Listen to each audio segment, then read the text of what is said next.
Hello, in this video I'm gonna show you how to change the input lock mode for Radial wheel on Dune Awakening. To do it, you should go to the settings, then in gameplay scroll down until you find the Radial wheel.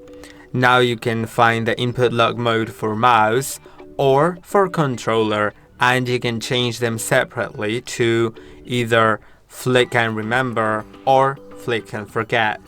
The flick and remember option has no slot highlighted by default, and moving the mouse for mouse, of course, the mouse cursor to the center of the wheel will not unhighlight the currently highlighted slot.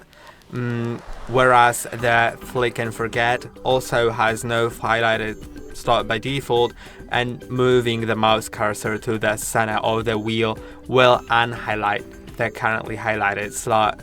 And the same goes for controller. Both options don't have a highlighted by default slot, and returning to the thumbstick to the center will or will not unhighlight the currently highlighted slot. And remember to apply the change if you change it with the enter key on your keyboard. And that's it for this video. Don't forget to like and subscribe. See you next time.